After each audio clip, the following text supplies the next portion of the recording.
მაყურებელს. მე არ მივცემდი აი ამ წერილს რაღაც ის მნიშვნელოვან იმას აქვია.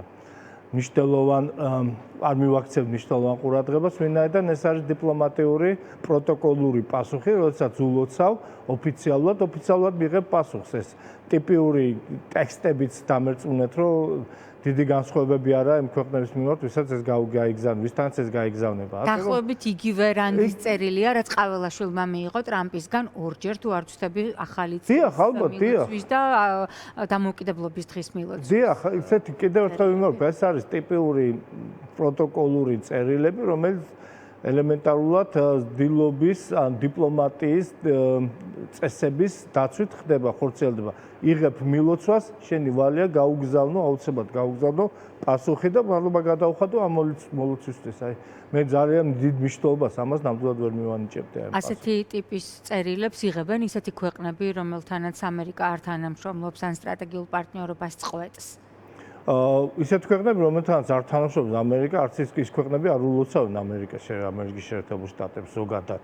მაგრამ ვინც კი ულოცავს, ეს ნებისმიერ ქვეყანა, რომელიც გილოცავს, შესაბამის პასუხს იღებს. მე ესეთი დიდი მე არ მახსოვს მაგალითად რაღაც ისეთი кейსი, როდესაც რაღაც მილოცვა მიუვიდა და დემონსტრატიულად პასუხი არ გაეცა. მე რაღაც ესეთი წერილები ალბათ არსებობს, მაგრამ ალბათ ძალიან საკმაოდ დიდი იშვიათობაა.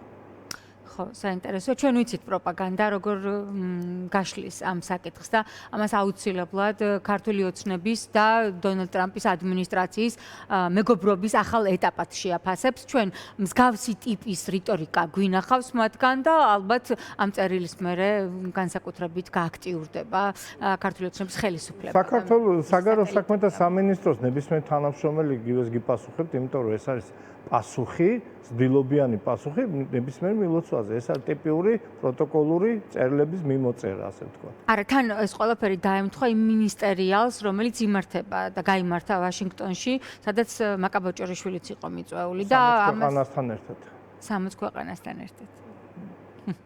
ეს არის თქვენი პასუხი. დიახ. შემთხვევაში. კარგით, გადავიდეთ მაშინ უკრაინაზე. რა ხდება?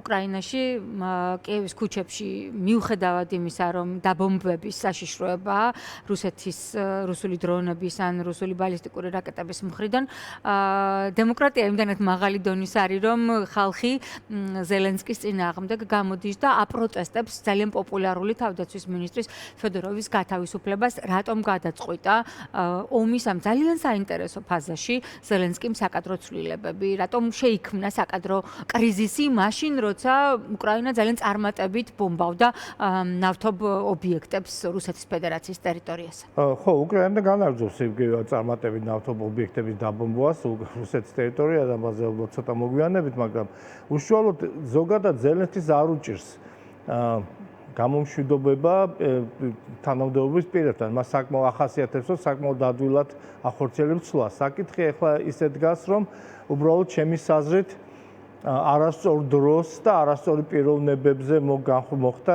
ახლა ეს აღნიშნული აქცენტების გაკეთება.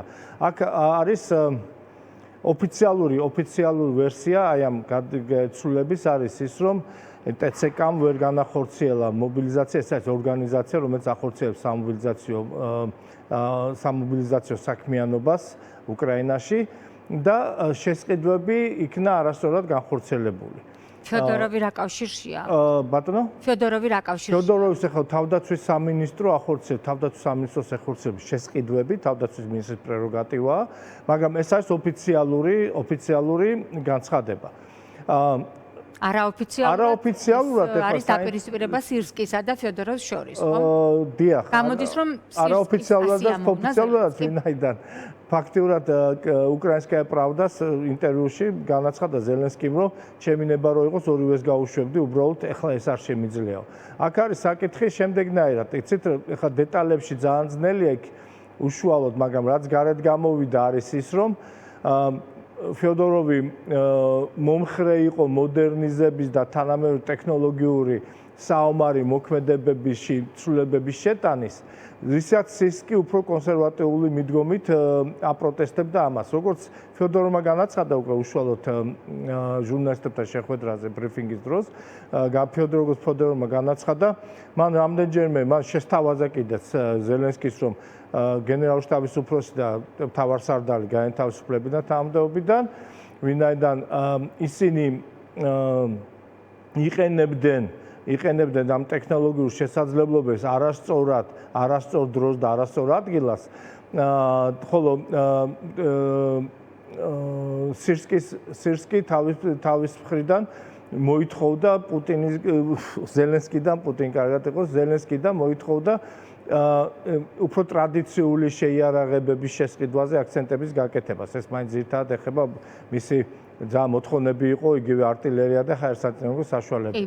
თან ეს ყველაფერი ხდება ორი მნიშვნელოვანი ფაქტორის ფონზე, როცა მიიღო უკრაინამ ლიცენზია პატრიოტის წარმოების, ეს ტრადიციული თუ ფიოდოროვის სირსკის თუ ფიოდოროვის მიღწევად შეიძლება ჩავთვალოთ. ეს ზოგადად უკრაინელების შეერაღებული ძალების მიღწევა და უკრაინელების საგარეო საქმეთა სამინისტროს აქტიური მუშაობის, უშუალოდ ზელენსკის აქტიური მუშაობის მიღწევად უფრო შეიძლება ჩაითვალოს. მაშინ რატომ არის მხარდაჭერილი სირსკის პოზიცია? მოდით ესე ვთქვათ. მე ვერ ვიტყოდი, რომ სრულიად დამნაშავე არის სირსკი, ვინაიდან არა, დეტალებში ვერ ვერკვევით, მაგრამ იცით რა, ზოგადად არამხოლოდ სამხედროებს სჭირდებათ სამოქალაქო მინისტრთან ურთიერთობის დალაგება. სამოქალაქო ministrაც უნდა გააჩნდეს ის ცოდნა და პასუხისმგებლობა, იცოდეს ის პასუხის სფერო, სადაც თვითონ მოქმედებს. ეხლა სამოქალაქო თავდაცვის მინისტრის პასუხისმგებლობის სფერო არის რა? სამხედრო პოლიტიკის წარმოება, სტრატეგიული დოკუმენტების შემუშავება, შესყიდვები და მოდერნიზება, ბიუჯეტი და ეს არის ადამიანური რესურსების მართვა, ოღონდ სამოქალაქო რესურსების მართვა. ეხლა ის რომ ფიოდოროვი, ეხლა არ ვიცი რამდენად, ეხლა კიდევ ერთხელ დეტალები არ ვიცი, მაგრამ ფიოდოროვი რამდენად ერეოდა შეერაღებული ძალების საქმიანობაში, იგივე თავის მესმის ტექნოლოგიური და ტექნოგენური რაღაცა ხედვების შეიძლება დამკვიდრება უნდა და დეტალები არ ვიცით, მაგრამ ფაქტის წინაშე დამდგარი ზელენსკი მარიცოდა რა რეაქცია მოყოლდა უშუალოდ ჯარებში.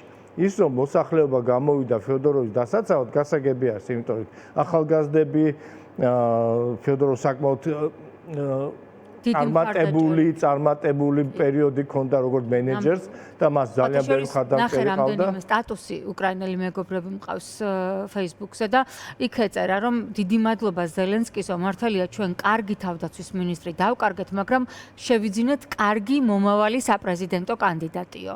და ამას არ გამორიცხავს ის უამრავი ადამიანი, რომლებიც ახლა კიევის ქუჩებში ამ საკადრო გადაწყვეტილებებს აპროტესტებენ. მე მინდა თავდაცვის მომავალი მინისტრის შესახებაც წავიკითხო რამდენიმე წინადადებით და მე გავაგრძელოთ საუბარი რა ხდება უშუალოდ ფრონტის ხაზზე.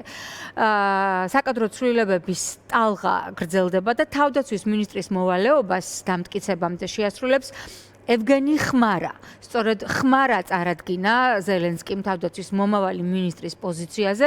ის არის უკრაინის და კონკრეტულად კიევის გმირი, ცენტრ ალფას ყოფილი ხელმძღვანელი, კუნძულ ზმეინის გათავისუფლების და უკრაინის უსაფრთხოების ძალების შორი მოქმედების ზედამხედველი. ანუ ეს არის იმ მადიარის ფრთის წარმომადგენელი, როგორც მე მივხვდი ხო, იმ დრონების უნიკალური შესაძლებლობების ერთ-ერთი საუკეთესო მცოდნე, როგორც მივხვდი ხო.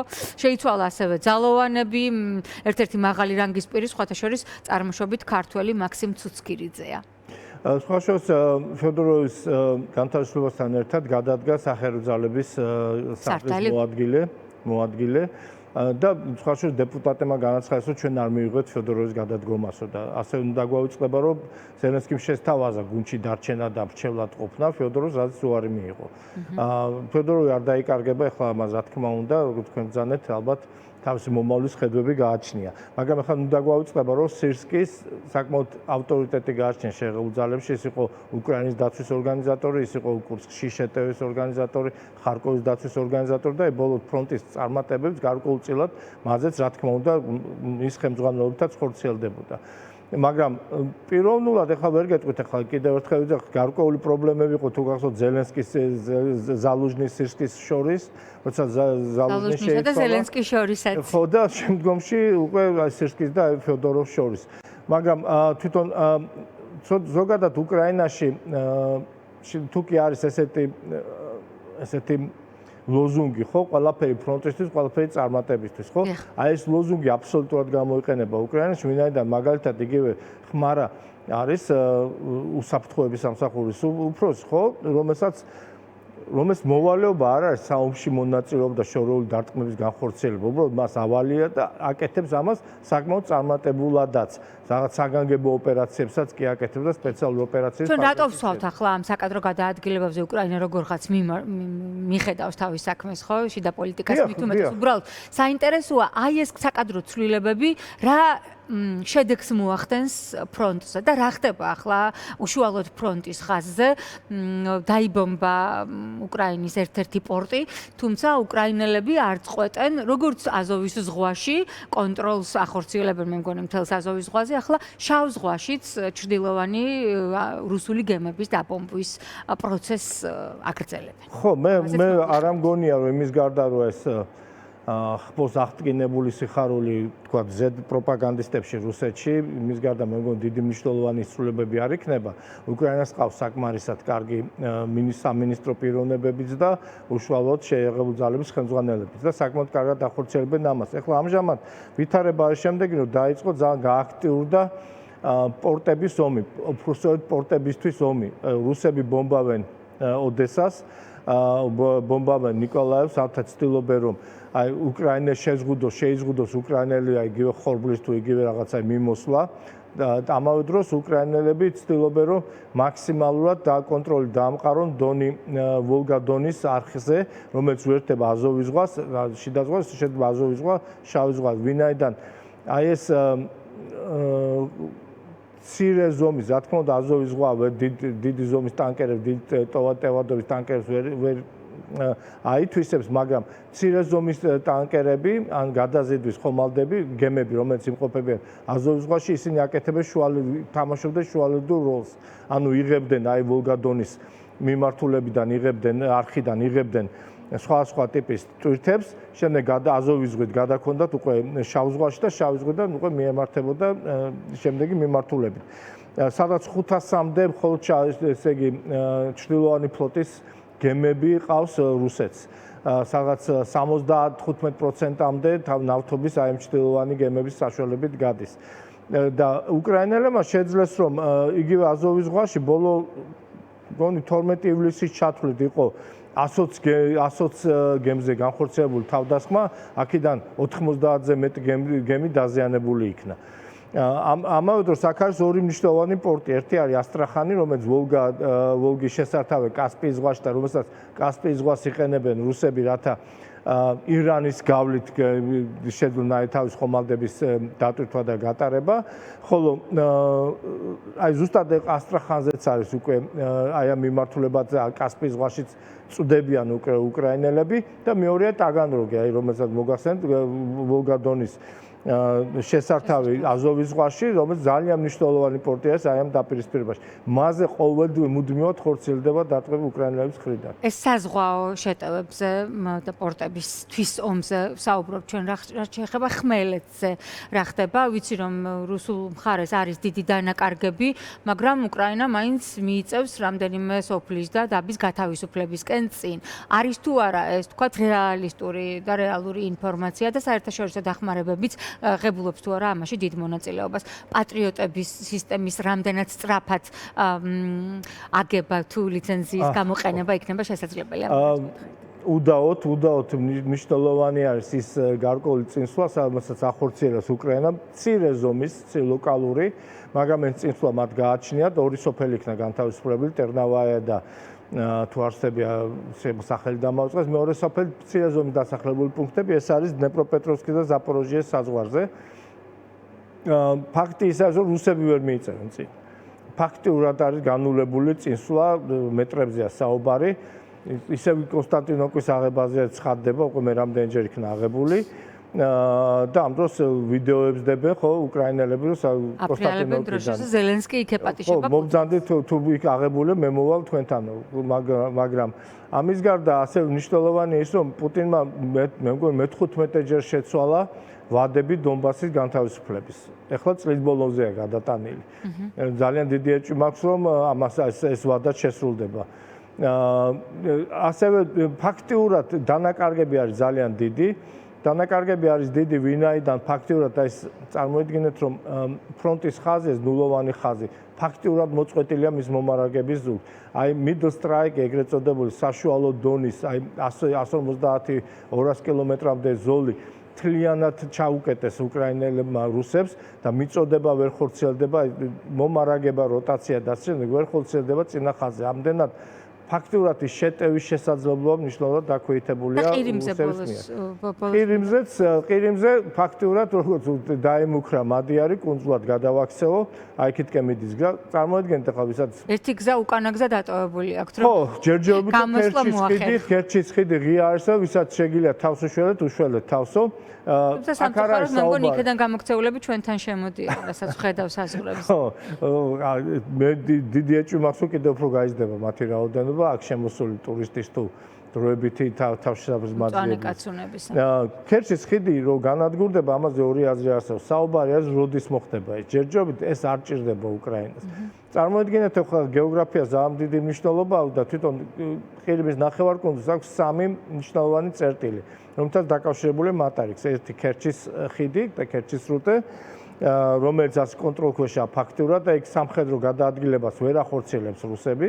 მეორე არის არმიანსკე კრასნა-პერეკოპსკაია, ეს არის ვიწრო ზოლი ხმელეთის, რომელიც აკავშირებს მატერიკს, სულ ყველაზე ფართო ადგილი გონი 9 კილომეტრი არის და სივაში ან ჩონგარის ხიდების ზოლი, რომელიც ფაქტიურად ზღვის ჭაობზე გადის, მაგრამ ხიდების ქსელი არის. ესეთი, რომელიც ჯანკოის უერთდება. ჯანკოი არის მნიშვნელოვანი წერტილი ყირიმში, სადაც რომელიც ჰაბი არის ფაქტიურად, სადაც ნაწილდება საგზატკეცილო და სარკინიგზო ხაზები. ის ცნობილი სახმელეთო დერეფანი, რომელიც რუსებმა დაიკავეს მარიუპოლის აღების შემდეგ, მარიუპოლი, მელიტოპოლი, ჯანკოი, ნებისმიერ შემთხვევაში მაინც ჩონგარი არმიანსკიდან შედის ყირიმში.